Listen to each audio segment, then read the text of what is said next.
Motivation is the experience of wanting something or wanting to avoid it. When we study how we get motivated to learn, develop, and succeed, we can identify two contrary forces, extrinsic and intrinsic ones.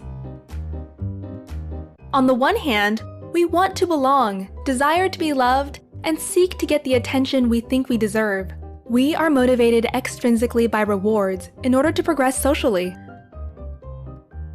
On the other hand, we strive to explore things that are satisfying in themselves, disregarding rewards. We are motivated intrinsically by a natural curiosity which we follow because it feels right.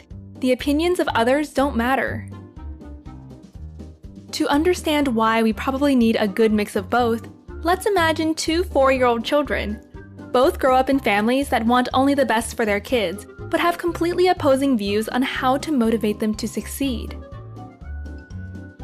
Tom's parents believe that all their boy needs is love. To not undermine his intrinsic interests, they never praise him or use rewards. Eventually, they decide not to give him any feedback at all, fearing it could corrupt his free mind. Over the years, Tom develops an immense capacity to imagine, spending most of his time playing by himself. By being allowed to follow his passions, he learns what he likes and what he doesn't. But Tom doesn't learn what others expect and gets easily irritated when asked to do something in a particular way. Mira's parents believe that their precious little girl needs clear rules about what's good and what's not. They see it as their duty to help Mira learn by providing precise and actionable feedback on all aspects of her young life. Mira spends her days in preschool, music, and ballet lessons. Over the years, she gets exceptionally good at the things that please the adults around her. However, since there is neither time to play nor to relax, she doesn't discover her own interests. Being alone bores her.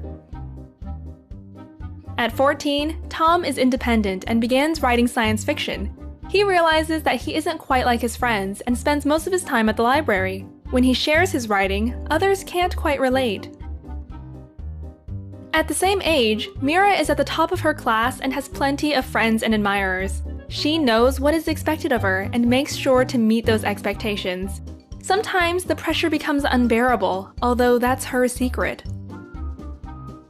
By the day he turns 21, Tom has a unique perspective of the world. He is intelligent, but doesn't like to work for money and hence is always broke. He hates the idea of conforming to conventional norms and is annoyed if someone interferes with his creative expression. At this point, Tom knows a lot about himself, but doesn't connect well with others. To him, people seem to follow rules without questioning them, just like sheep. Integrating into the society is difficult at this point, and he begins to search for utopia. Mira makes it into a top medical school where she realizes she'll never be top of the class again. Once that place seems out of reach, her motivation drops and she wonders if medicine actually interests her. Since quitting is no option, she takes up a second major and runs for student council president. Soon, Mira will know everything about what others expect, but nothing about what she likes for herself. All her life, she has just listened, driven by external feedback loops. At this point, she's almost lost the ability to question the norms of the society she grew up in. Listening to our heart can tell us who we are, but not how to be happy among others. Listening to others can motivate us to be a part of their world, but doesn't teach us if that world is ours. This is why it's probably good for the two to go together. Then we can learn what we want and get the feedback we need in order to stay motivated to explore new roads into a better society. A large body of research shows that balancing the two forces is not straightforward. One meta-analysis of 128 studies examined the effects of extrinsic rewards on intrinsic motivation. While most rewards significantly undermined our intrinsic interest, positive feedback, which is an extrinsic motivator, inspires us to keep going.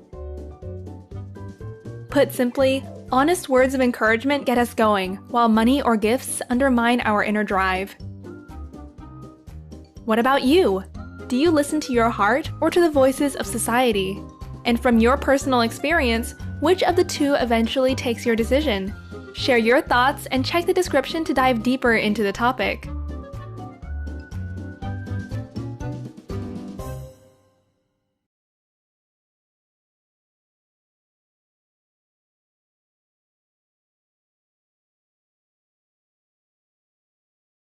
Sprouts videos are published under the Creative Commons license. That means our videos are free and anyone can download, edit, and play them for personal use. And public schools, governments, and nonprofit organizations can also use them for training, online courses, or designing new curriculums. To help us stay independent and support our work, you can join our patrons and contribute. Just visit patreon.com/sprouts. Even $1 can make a difference.